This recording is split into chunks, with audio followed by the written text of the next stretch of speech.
gone from RAS to activated RAS. And this one is an interesting protein, RAS, because it's key in controlling the rate of cell division. It's a 21,000 Dalton protein, P21 as it's called, P21 RAS.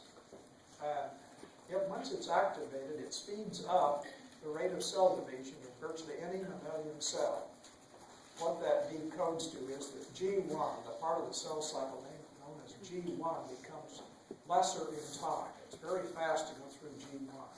G1 often takes like 6 hours when RAS is not activated very much, but it can be vastly sped up into like 15 minutes. So cell division turns much faster where a parent cell becomes 2 daughter cells because G1 becomes shortened in length of time. Now, side issue here, not to do with this course, but this was the first oncogene ever discovered. And it's a GTP binding protein. And it's supposed to have GTPase activity.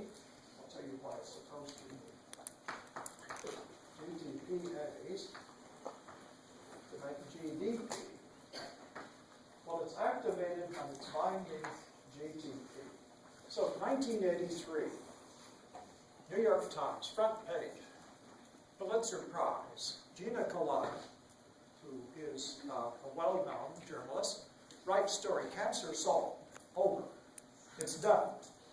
You don't have to worry about this. Of course, it's 2011 now, we still have cancer, don't worry. What happened was that it was discovered that if RAS, the gene that makes the RAS protein, is mutated at codon 12 or 13 or 61, if you count in from the amino terminal end of the proteins, 12, 13, or 61, RAS no longer has its ability to change GTP into GDP. What this means is that if mutation at 12, 13, or 61 abolishes GTPase activity, as Gina cleverly pointed out in the New York Times. What that means is RAS is stuck, turned on, binding GTP with no ability to convert it to GDP, so the switch is on. And what that means is the cell division starts to increase, and sure enough, people have already investigated then, in many, many human cancers, RAS is in fact mutated at 12 or 13 or 61 codon to make a different amino acid, and therefore RAS folds up badly, tertiary structure, without its ability to have GTP activity.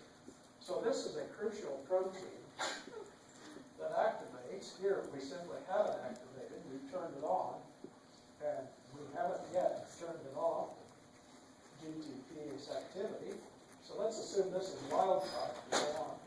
RAF is a protein that's activated, and then we have a number of kinases here to finally go through, well, RAF phosphorylates MAC, that phosphorylates MAP, that phosphorylate.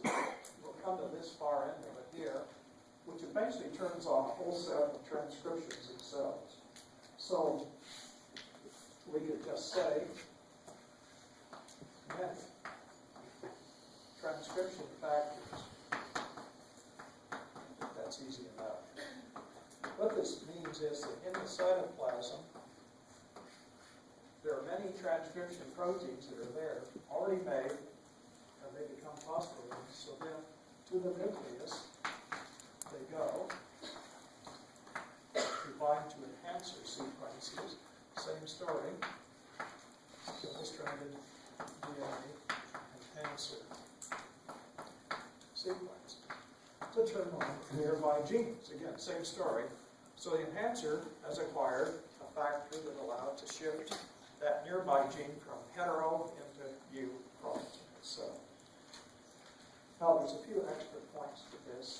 There's a couple of proteins that are essential right here that actually are facilitator proteins themselves. GRB2 plus another protein known as SOS.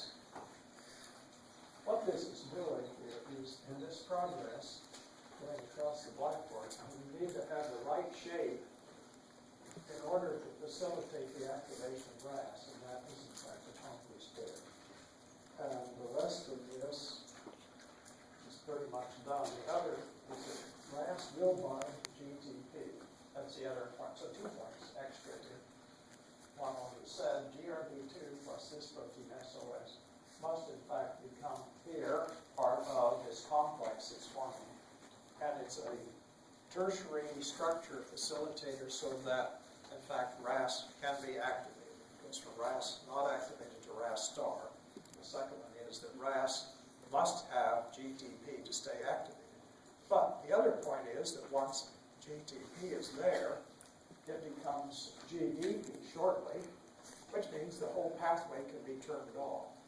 So this is one of the most favorite pathways of cancer research because it controls the genes that are involved with cell rate, cell division, that is cell cycle, plus lots of transcription enhancers in the nucleus. So it's been a huge, huge subject of almost entire journals of papers for at least 20, 25 years at least now of this. So it's often called the MAP pathway, but certainly RAS is important.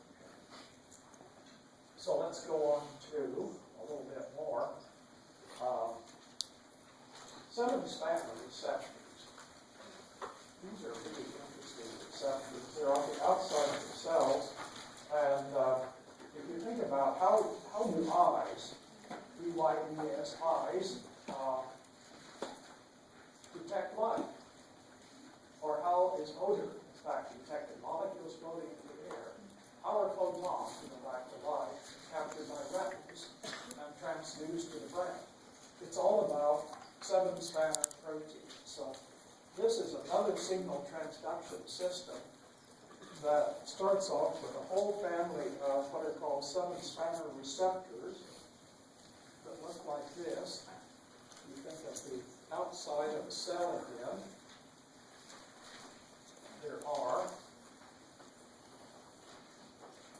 Here's our outside. This is cytoplasm. Here's the nucleus, M for nucleus, so this is outside here. A 7-spanner receptor protein starts off spanning. Here's our amino terminal and the protein. Goes through once, twice, 3, 4, 5, 6, 7, and here it is.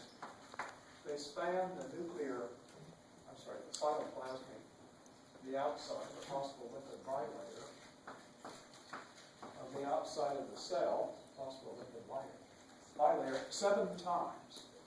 And it's this part in here,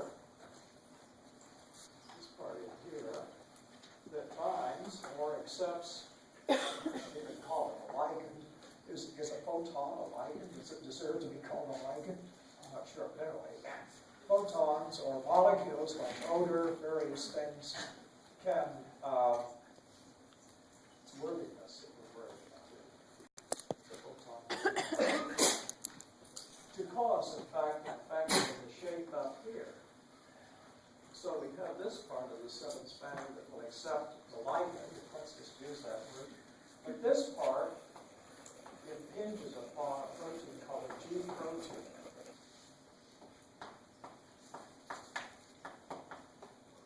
And the G protein is made of 3 subunits, alpha, beta, and gamma, subunits of the G protein. And alpha binds GTP, guanosine triphosphate, but when we have, we'll come back to the ligands again, when we have something here, activating here, causing a change up here, a shape change to the 7-spanner protein to activate our G protein inside here, alpha moves a little bit and activates aminocyclase.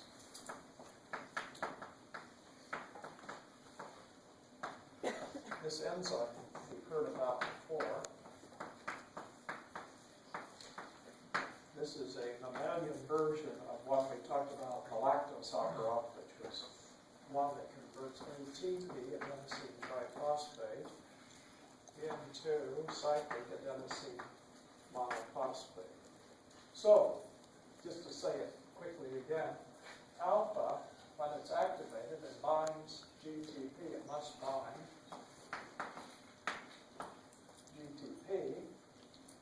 It can be released then by an event clear out here, changing this group here, it's the tertiary structure in here, the shape, architectural shape, to cause the G protein that's associated with this area to allow alpha to travel just a bit to bind to aminocyclase, which activates the not activated, now it is activated, aminocyclase, to change ATP into cyclic AMP. And cyclic AMP, in fact, causes all kinds of interesting changes. So a few things that are of great interest to people.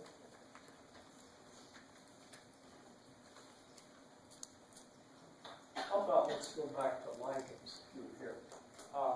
Light, odor, epinephrine, serotonin. These are all examples of, depending upon what kind of seven-spanner, there's many seven-spanner proteins that can act as receptors, but here are diverse examples of what in fact can cause a change finally in the G protein to allow alpha to activate aminocyclase. So this is a rather astonishing point. Now the turn on and off here, and we must not leave it on all the time, is that alpha itself, once it has captured GTP, is in fact a GTPase. So GTPase changes GTP into guanosine diphosphate. But there's a couple of interesting points here. One, there is a protein that's absolutely essential to make this reaction work. This protein is GAP. And what that stands for, in fact, is GTPase activator protein.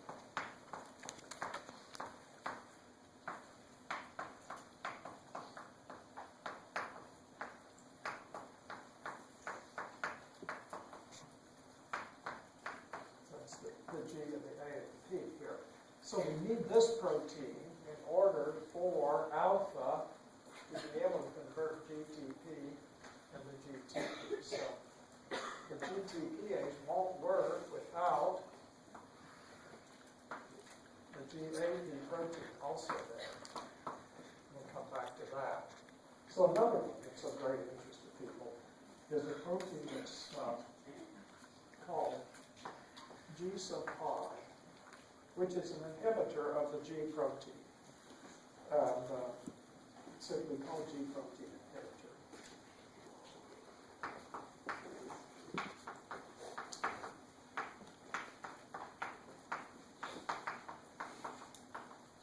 And this is an interesting one too. For another reason is that we need to turn off the effect of aminocyclase being turned off. So there's really a way of getting out of the fact that you don't want to make cyclic AMP continuous. G sub I is an essential protein to turn off, in fact. So the way it works is, in fact, it inhibits aminocyclase directly.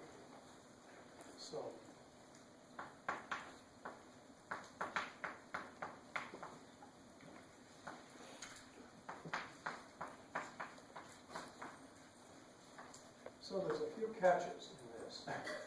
Let's go back here. Light or odor or something comes in, turns off. But we must have a turn-off system. Otherwise, we would have a huge oversupply of cyclic AMP, which, by the way, causes signal transduction. We need to just like we talked about before, our buildup of cyclic AMP, is in fact an activator of all kinds, different types of transcriptions. And the way to turn it off is to convert GTP into GDP. That will turn it off. Because alpha will not work unless it has captured a copy of GTP, monosine triphosphate. So that's really the key. There are a couple of other little points that are interest too, I think.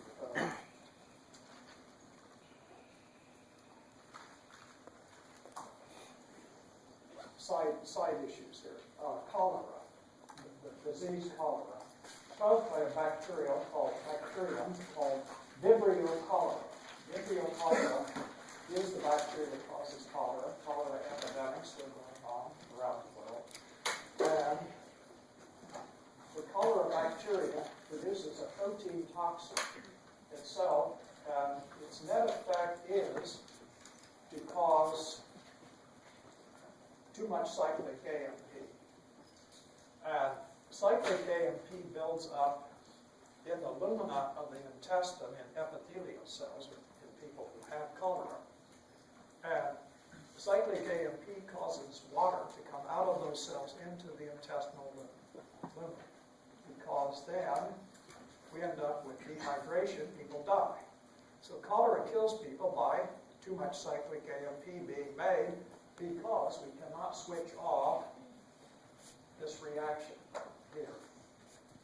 ATP, which people need for muscles and everything else, is being converted in cholera to cyclic AMP, which is in fact building up to a high concentration, causing dehydration, because water comes out of the outer membrane of the cell of the epithelial cell in the intestine. And people die because the loss of water, they become dehydrated. And if they had clean water, which they usually do not have in a cholera epidemic, usually in water that in fact has more of the cholera bacteria in it, not something they'd like to drink, probably better than nothing. Anyway, there's no way that they would die if in fact they had enough water. Drinking is sufficient. So if you drink lots of water, you will get over cholera. But usually there isn't water, so there we have it.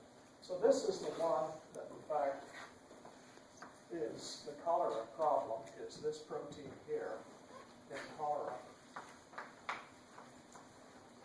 known as the cholera toxin, which is a bacterial protein, binds to this one. And since this one won't work, it can't then change GTP into GDP. So this reaction here, which requires this GAP protein that now it can't work, it stays GTP. In cholera we have a turn on all the time. Alpha has its GTP and cannot convert it into GDP, so we make lots of cyclic AMP. The other one that's of interest is a disease called pertussis. Pertussis is whooping cough, kills small children, and pertussis is a bacterial cell again that makes a protein toxin, pertussis bacteria, and it binds pertussis or whooping cough.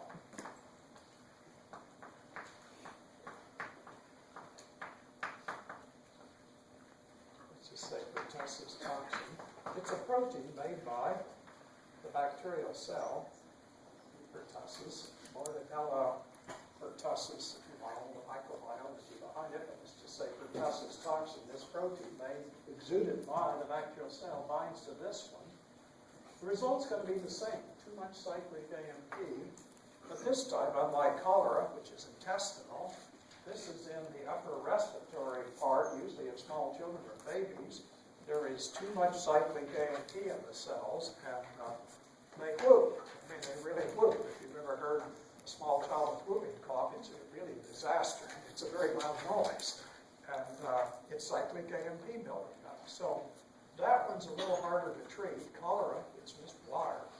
Water will get you through, but in pertussis, whooping cough, you need really antibiotics to kill the Bordetella pertussis bacteria. So these are interesting side issues to this problem of what does a 7-spanner protein accomplish. But this one, there are large varieties of these made by genes. Each one requires a separate gene. There is some indication that, RNA version, pre-mRNA with alternative splicing can produce variations on 7 spanners, but a lot of it's just plain different genes. Different allelic genes produce different 7 spanners, and you can see that odor, for instance, must take in a large number of different odors, so think how many different 7 spanners. Photons, I would guess, light, in rods and cones and all that, in the retina, must be pretty much uniform. So we'll elevate them to being, lichens, I guess. It's hard to think about photons and lichens. Let's do it. In the brain, serotonin as a neurochemical in the synapse regions between axons and dendrites, you can imagine how that would require a special 7 spanner. But the whole point is that it's all about making cyclic AMP, which then bind to other proteins. And there are certain proteins that turn on transcription events and some that bind directly to nuclear DNA, but in the end it's all about changing transcription patterns via cancer sequence.